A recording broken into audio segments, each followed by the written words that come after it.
This is December the 8th, 1983. And I'm going to endeavor to make a recording of the history of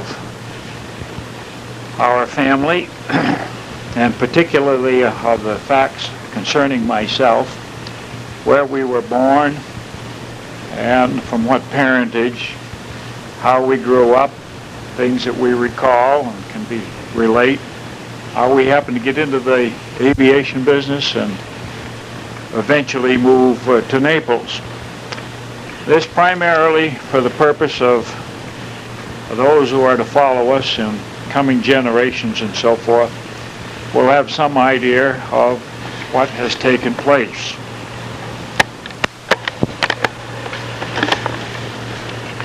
Now, my father's name was Alexander Cumming, and he was born in Ash, Scotland in 1868. And I think that there were about 10 to 12 children in that family.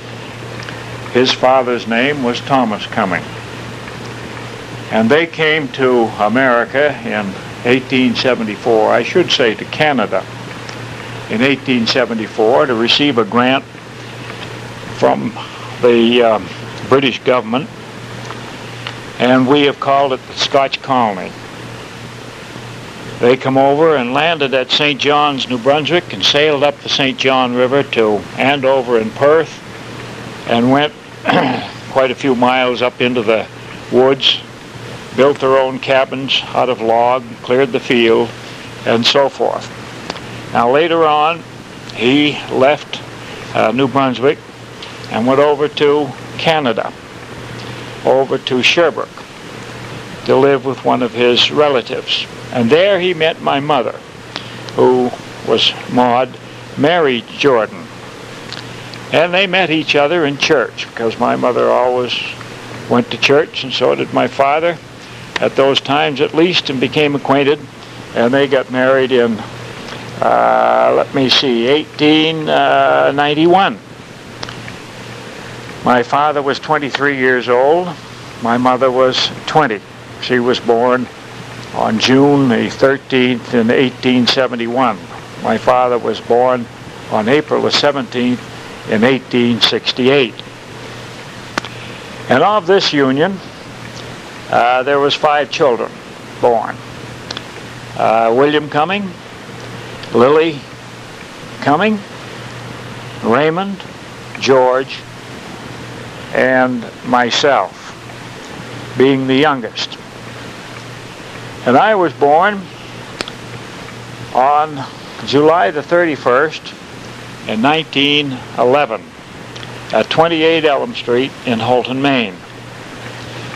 And I grew up in that, the first years of my life at least, in the house that is now located at 28 Elm Street, and in which Bill, my oldest brother, lives to this date. And at this time he is 91 years old. The other members of our family have passed on. My father was really the first to pass on in our immediate family in 1948. And then our mother, incidentally, father died with cancer of the gallbladder. Might put that in for the record. And mother passed on in 1959. She just missed 1958 in February, I think it was. And she was 87 going on 88 years old. Father, by the way, was just 80. And my mother had a stroke. She lived for about 3 weeks after she had the stroke. Lily passed on some years later, and Raymond in 1961, and George passed away this year. I believe it was in April. So the only two members of the family that are left is the oldest and the youngest. Bill at 91 and myself at 72.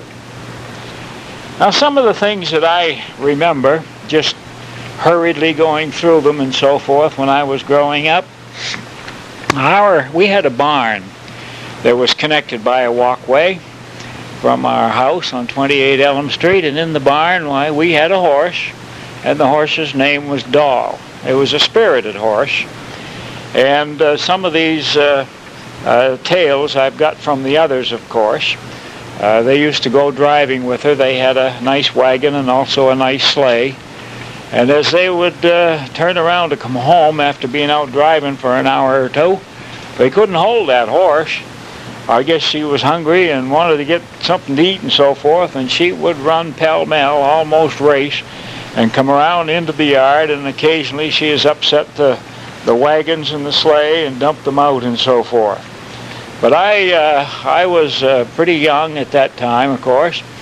At around 2 or 3 years old, Bill was living at home as before he was married. Well, he was working in the drugstore then.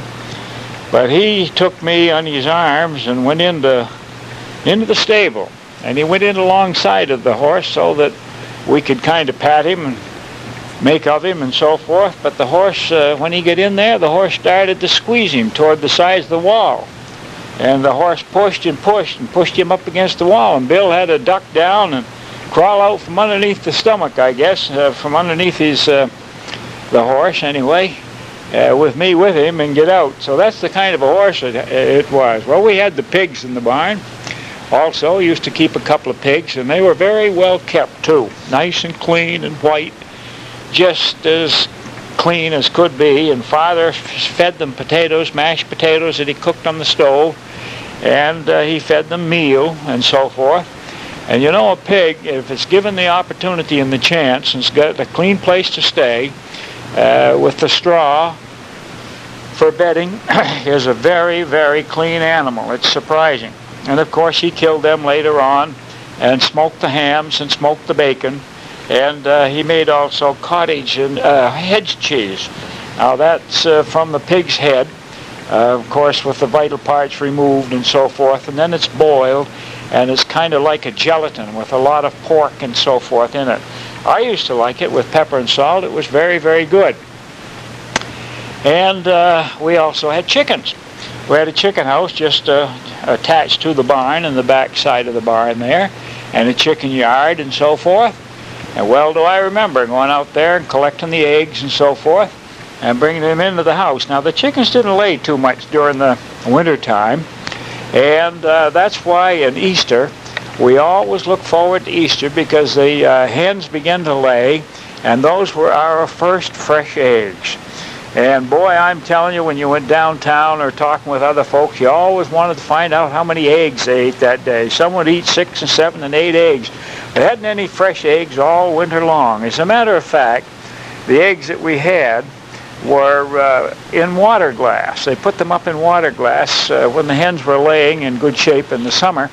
And this water glass was a type of a liquid and water mixed together, and it was put in a big crock, and they put those eggs in there. Well, they used them for cooking, but usually when you broke them, they were spread all over the pan and so forth. So we did not eat them too often. Occasionally, I think we did have a few of them. Now we, a little later on, got a car. I think it was the first car. Father must have eventually sold the horse, and it was a Chalmers. And as I recall that, it was a right-hand drive.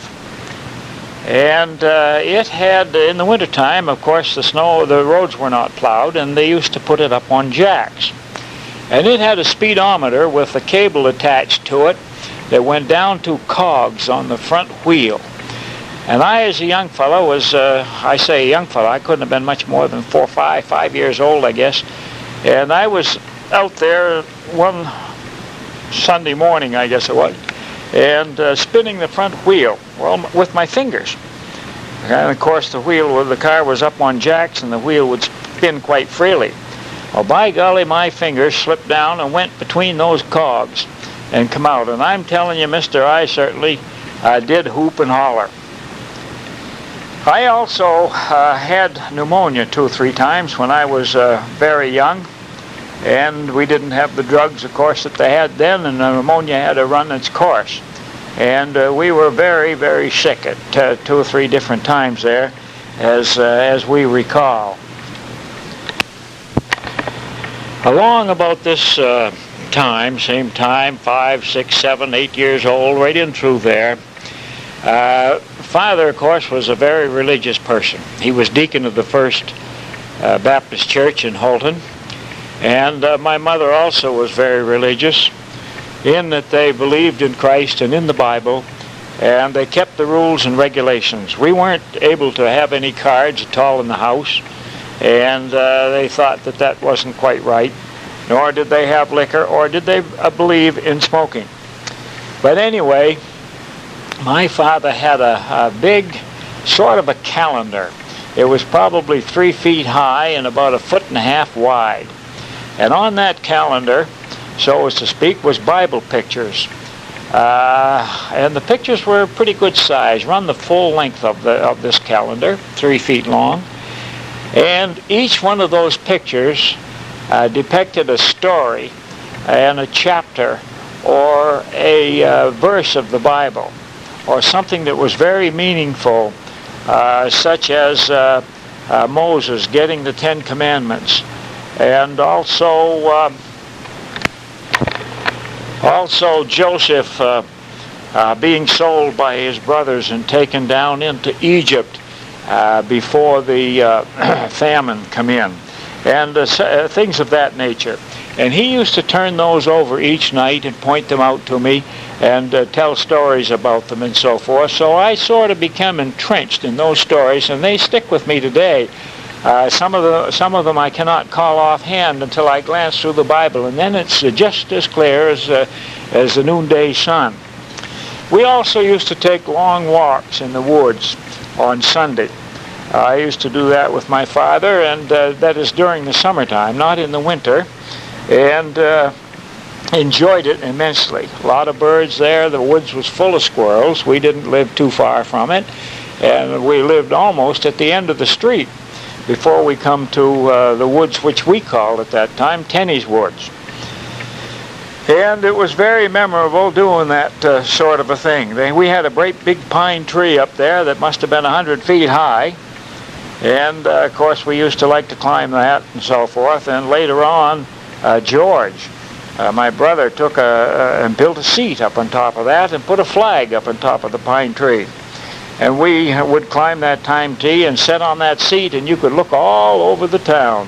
Had a great time with that. Later on, they cut it down when they was building some houses and so forth through there. Kind of too bad to see it go by the way.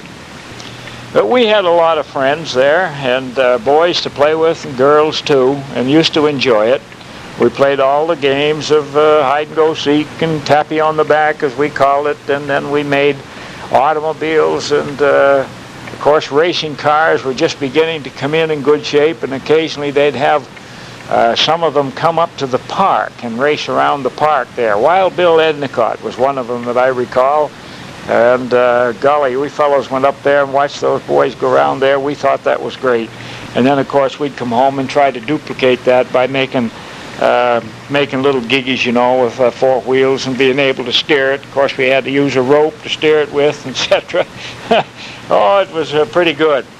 And, of course, our Christmases at that time was, we didn't have any tree lights, and they used to light candles. It was very dangerous, and putting the candles, they had regular holders to put the candles on the Christmas tree. If you can imagine such a thing now, how cautious we are about it.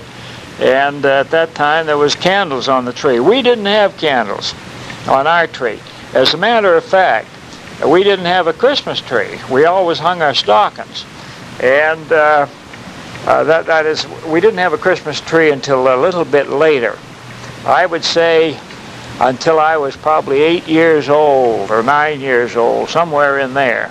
Up until that time, we hung our stockings. And I always used to feel so badly about mother's stocking, these great big long stockings hanging up there in an archway, and she'd have a couple of oranges in it, and maybe one or two packages, and then there would be a string attached to the toe of her stocking, and it would come down onto the floor where the packages of the presents would sit, and she'd have a couple of presents there. And Father's stocking was kind of short, and there wasn't too much in his stocking either.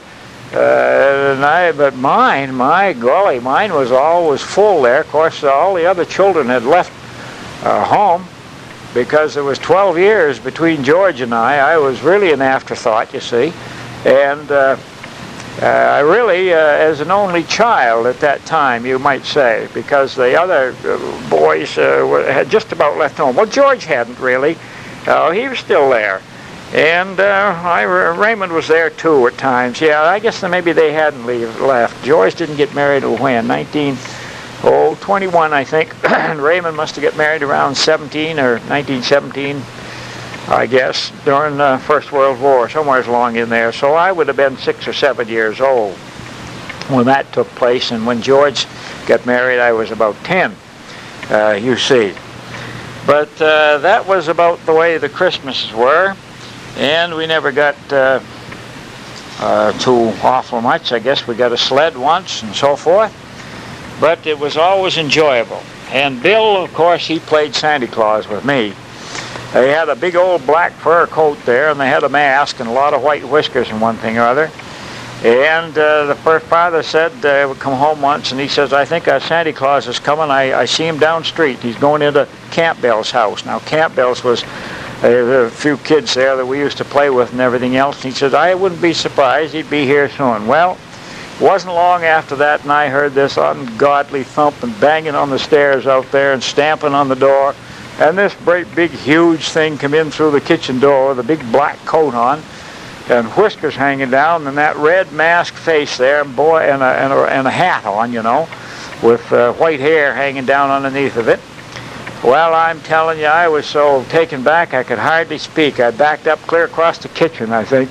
And I remember them laughing a little bit about it, and of course Santa Claus, he wanted to know how good we was and all that sort of thing. Oh, golly. Yep. And I guess a Christmas or two after that, I looked at down underneath the overcoat, and it was the same colored pants that Bill used to wear. So I kind of got a little suspicious. And probably the following year, probably I was around 6 or 7, George was Santa Claus that year. I always remember that. And it was early in the morning. And I heard him ho-ho-hoing down in there and one thing or other. Well, I jumped out of bed and run down the stairs and so forth. But golly, he was gone. I couldn't find him. And I thought, golly, I'm going to tell George. So I run up to tell George. George was in bed, but alongside of the bed was this big black fur coat and Santa Claus's mask and his hat and boots and all that sort of stuff. So that is how I found out about Santa Claus. Now, of course, I started school when I was 5 years old and went to the Pleasant Street schoolhouse with Mrs. Mulhern as the first grade teacher. And I can't say that I recall too much about that, except that anytime you was good, you got a sugar plum. And it seems some reason or other, I never get any of these plums. I could never understand why I never got a sugar plum, but I guess it must have been something in the wind. Well, in the second grade, we went to Mrs. Tabor, and that was really tough because we began to take up number work there, and subtraction and addition and so forth. And I struggled through that into the third grade, and there we had, let me see now, there we had Vita Astle.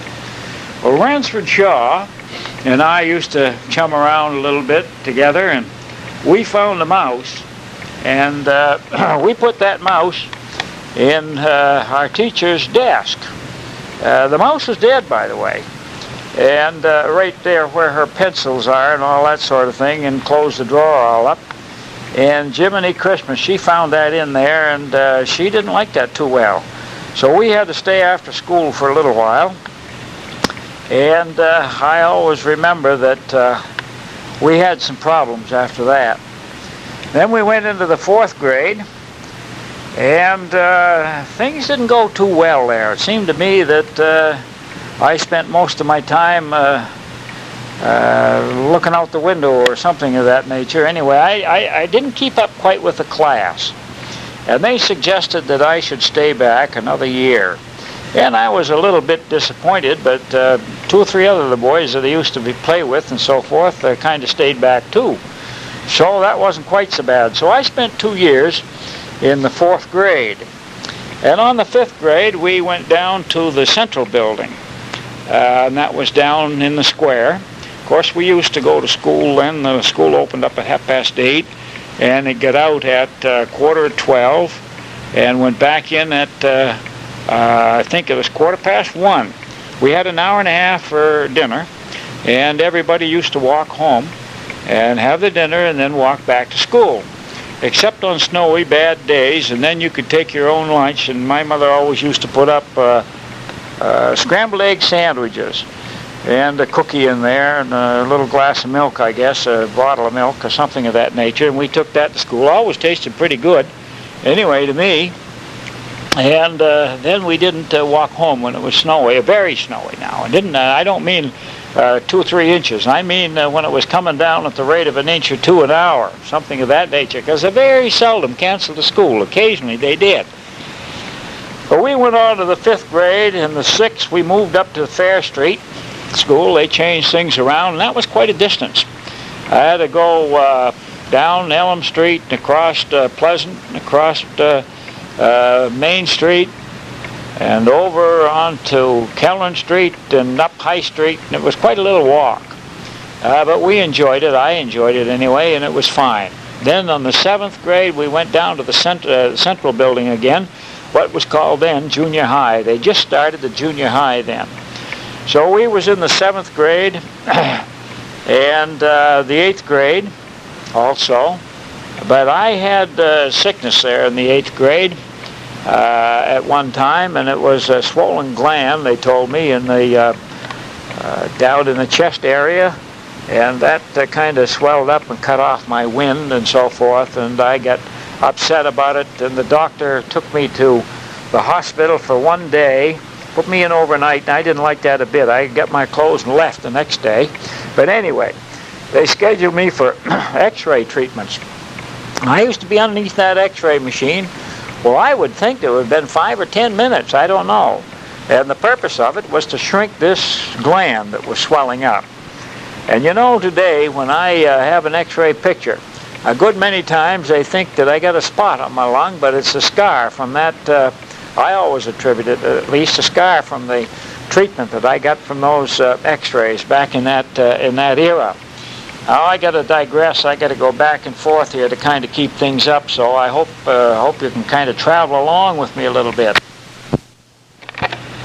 Now I'll jump back again to about the time I was 7 or 8 years old, 9 years old, 10, right along in there. I don't remember exactly. But a group of boys, we always had a good time playing in the woods. We built camps and some pretty darn good camps. And then we used to shoot squirrels with BBs and also with slingshots, particularly slingshots.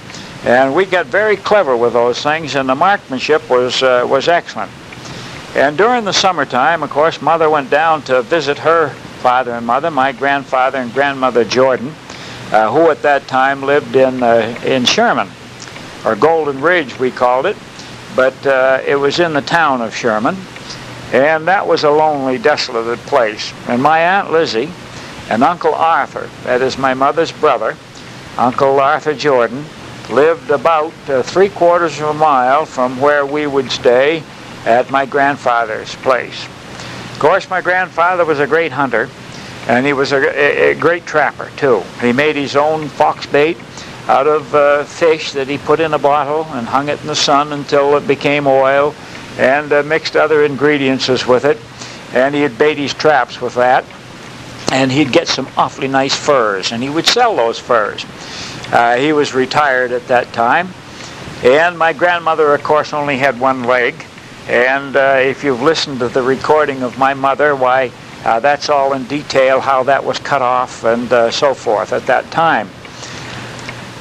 Before my time, but in that Sherman house. So we'd walk back and forth between my Aunt Lizzie's and Grandma Jordan's, and I had a BB gun. And of course, it was everything was all horses. There wasn't any cars to speak of. Oh, there was a few, of course. But the sparrows, there were thousands of sparrows and birds, and I spent my time shooting BBs at those things, walking back and forth, and no other youngsters there to play with. Bill Jordan, a cousin of mine, lived with his mother, of course, and father, Uncle Arthur. And but he was 6, 7 years older than me, and he was out doing other things and working on the farm and so forth. So it was kind of a dismal time that I used to spend there for a week or 10 days. Never looked forward to it really too much. Now let me see. And about this time, when I was, 12 years old, I think it was, around 1923, they took the barn that I mentioned previously in this recording, and Father moved that down the other side of the driveway and south on the street a little bit, and built another house out of the barn, and put a garage up, two-car garage, where the barn was. And we moved from that place, from that house, into the new house at that particular time. And Bill, who was married and living over on Washburn Street, moved into the old house, and he's been there ever since then. And we lived very comfortably in that house. It had 2 bedrooms and dining room, living room, and kitchen, and a nice basement and so forth, a good woodshed. And along about that time, we used to take trips in the summertime. Father would one day during the summer. We'd get 2 or 3 of the other boys, and we'd go on a camping trip, really out to Ludlow, and fry bacon and cook eggs and all that sort of thing. And we boys would play around in the woods and play on the bending trees, swing down from the trees and so forth. Also, right then, of course, in the wintertime, that river used to freeze over behind us, and all the teams that were hauling potatoes to the potato houses used to use the river. That is, those people that lived down on the Foxcroft Road and so forth, and it was easily accessible to the river, and they hauled up that river on the ice. And of course, we boys would take our sleds and get down there and hitch onto one of those teams and ride low down 4 or 5 miles and so forth, and then we'd catch another team and come back up toward the town. We would do that sort of thing on Saturday. And we also went skating on that river quite a bit. And my mother was always really upset when we went skating. As a matter of fact, I wanted a new pair of skates. I was a little older then. I guess maybe I was probably 13, 14 years old, somewhere along in there. And my father says, now I'll tell you. He says, I'll get those skates for you, but you're going to have to promise me that you'll never go skating on Sunday. And I made that promise. I got those skates up here today. They're hanging upstairs in the attic right here in Naples. So that's what I had to do to get a new pair of skates anyway, and I suppose at that time they were very expensive. They cost $5 or $6 for the nice shoes and a pair of skates on them. But when you stop to think that the average weekly pay was only $10, $12, that was a half a week's pay. Well, now people get about $300 a week around here, between $200 and $300. And what if you had to pay $150 for a pair of skates? That would be how it would affect you proportionately now, thinking about it, as it did then at $5 and $6. Of course, Lily, my sister, got married around 1916 or 17 in that era. and she lived on the farm in Washburn. So during the summertime, I used to go up there and enjoyed it very, very much. Enjoyed her husband, Bill Duncan, and I used to have a chance to drive the horses and haul in the hay and work with him out in the potatoes and so forth, cultivating and horse hoeing, and also going down to the pasture in the evening, milking the cows and bringing it home and separating it and so forth. I would be up there for 3 or 4 weeks at a time, and it was a wonderful vacation for me at that particular time. And on the hot days, he and his brother, Kenneth Duncan and Alec Duncan, and myself and Bill and 1 or 2 others would go over to the Aroostook River, and we'd get down. Nobody had any bathing suits then. We all undressed and went in the river naked and went swimming. And of course, that was for me. I loved to swim at that particular time. As a matter of fact, speaking of swimming, I learned to swim over by the old pumping station in Halton. And kind of graduated from there down into Bryson's Pond underneath the old railroad bridge there that goes in Halton. And we swam there without any clothes on too. Of course, when the train went by, we had at that time, there was about 6 passenger trains running through Halton, 3 north and 3 south, plus the Ashland branch and so forth. But when those trains come along, we boys, everybody jump in the water and so forth. And the people, we could see them looking out the windows that went over the bridge. But that water was very, very deep and black and dark and so forth, very scary. And above this dam, it was a Bryson's mill, and it was always full of logs. And we fellows used to card these logs, what we say card logs, and that meant running across the logs by foot, you know. And they'd bounce and jiggle up and down. Occasionally you'd miss them, and of course they'd start rolling, and you'd fall in. And then you'd have to climb back out because you was out in the middle of the pond, kind of in between the logs, you know. And we'd get up anyway, and when you strike a good big size log, why, you could stop and stand there and get it rolling sometimes. That is, you get 2 boys on that same log, and each one would try to upset the other fellow. Roll it one way, and you'd turn around and start it and roll it the other way and so forth. We used to come home soaking wet at times.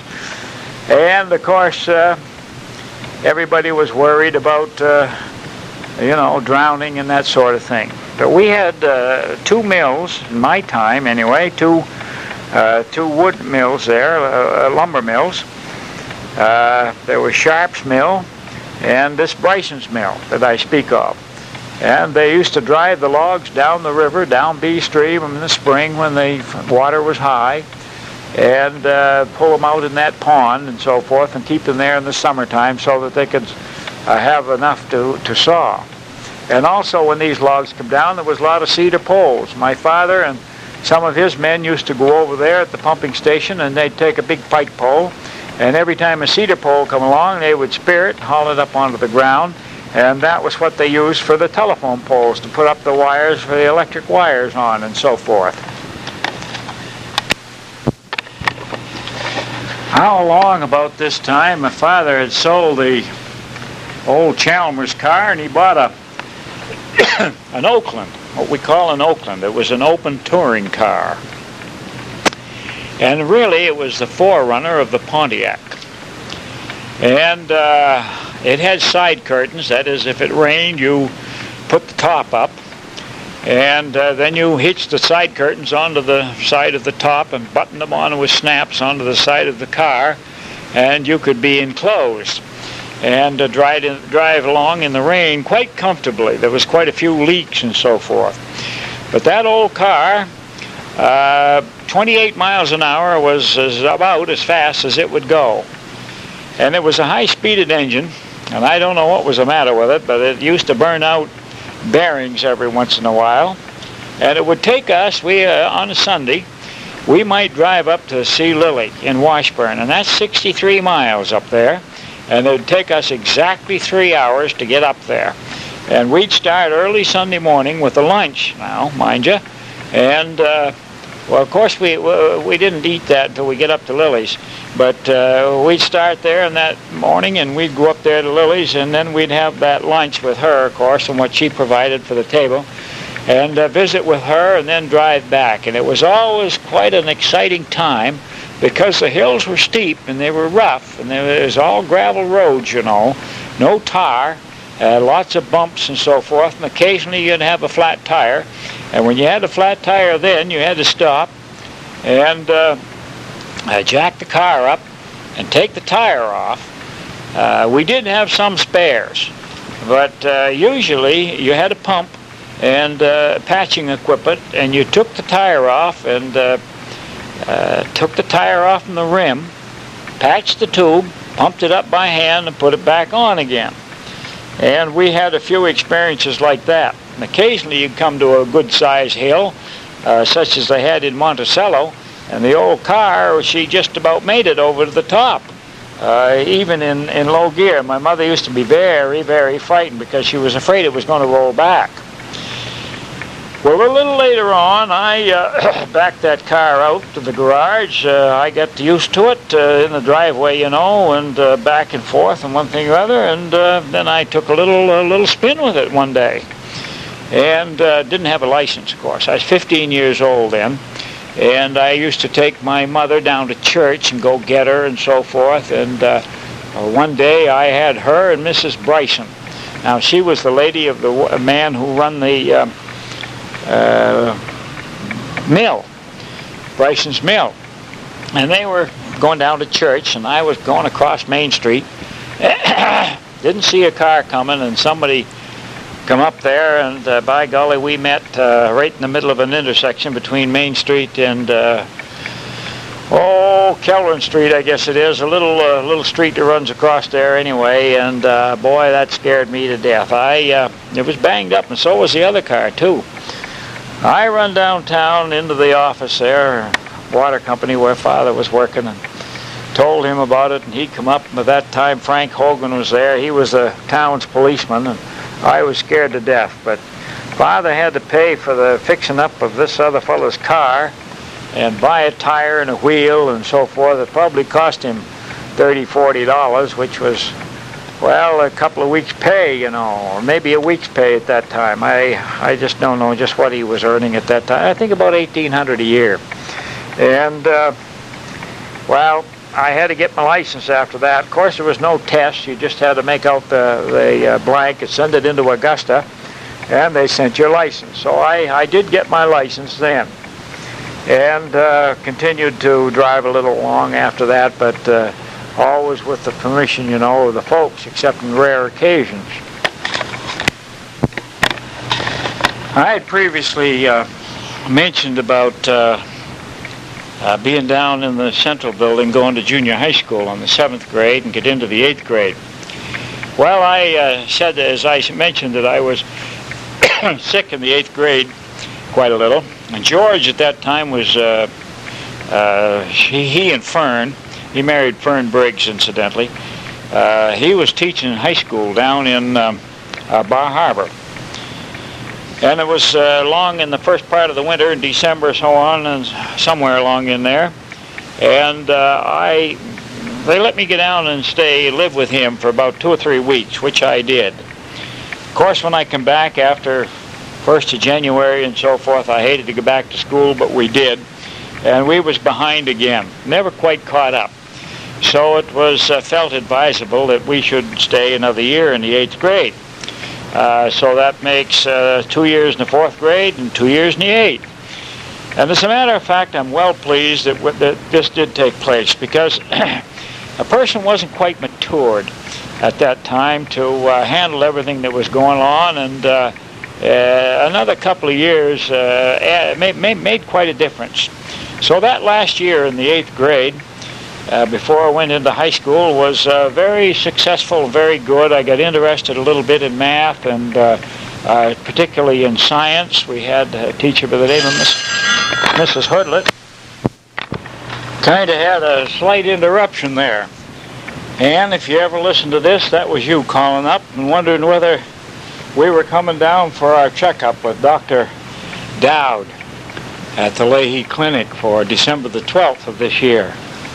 So that was the telephone that rang. Of course, Mother, she's down at the garden club right at the moment, be home around 10 o'clock tonight, and I'm here all alone, and that's the reason for kind of taking on this chore. So now I'll continue. Yeah, we had a teacher by the name of Mrs. Hoodlet, and she was a darn good teacher. She had an interest in us, and I got interested in science, and Lester Red Hughes was in there at the same time, and a few other of the boys that we were acquainted with, and we made out real well. Mr. Webster was the principal, and he was a fellow who was about 6'4", big tall guy, but he was a nice man and was very good. So anyway, I graduated from there into the high school, but I had some misgivings about it along at that time. And just as I started into high school, my father got a job for me at the Holton Water Company as a lineman's helper. They were building a lot of lines out around Nickerson Lake and extending some of their other lines and so forth. And I got hired there for, I think it was $12 a week. And I thought that was pretty darn good because it was wonderful. I was very taken up with it. So, and I liked outdoors anyway, and I liked climbing poles, stringing wire and so forth, although I hadn't learned to do that at this time. But during the summer months, I decided that I was going to quit school. Yeah, I said I had about all the education a fellow needed, and they could read and write a little, and I figured that was about the end of the line. I could go out and start getting work, so forth. I used to talk to Guy Smith, who was one of the linemen there, an awful nice man, Roy Crockett, and one or two of the others that I worked with and so forth, and said I didn't think I'd go on. They used to tell me how I ought to continue on. Well, of course, Father, he figured that I should go too. But about that time, George, who was down in Bar Harbor in high school, got a job as a principal of the junior high in Holton. So he accepted that position and moved north. And in talking with him, he suggested that I keep on going, go to high school, and he'd kind of help me out a little bit in tutoring in one thing or other. So I decided that I would continue on. Well, I went into high school, and I used to go over to Georgie's about, almost every night. Of course, he wasn't home every night. And any problems that I had, he helped me out, and he gave me kind of special tutoring, you might say, during my first year as a freshman in high school. And we were taking algebra, of course, Algebra 1, and I got interested in that. And by golly, I began to do about as good as all the other fellows around there. And to make a long story short, we sailed through high school there, and I enjoyed the 4 years very, very much. So much so that I thought that I might like to go on to college. But getting back to stopping school again, Father said to me, he said, now I think you should go to high school. He said, I'll tell you what I'll do. I, of course, wanted to fly at that time, see? And that was about the time the first airplane came to town that, no, it wasn't the first airplane, but there was an airplane that came to town. Merle Fogg was flying it. And I went up, and he was taking them up for, I think, at $10 a trip. Well, that was like $100 now. And I got a hold of my bank book and went down and drew a little money out of the bank and went up there and took a ride. And I just thought that was out of this world. And then I come home and got another $10 and got my camera. And I went back up and took another ride, and it was in an old OX Waco. Waco 9, I think it was. Now let me see. That was a water-cooled engine, the old OX5, I think it was, with 8 cylinders, 4 on each side, as I recall. But anyway, we went up, and they landed on the north road, just north, going out of Holton toward Presque Isle, 2-3 miles up there.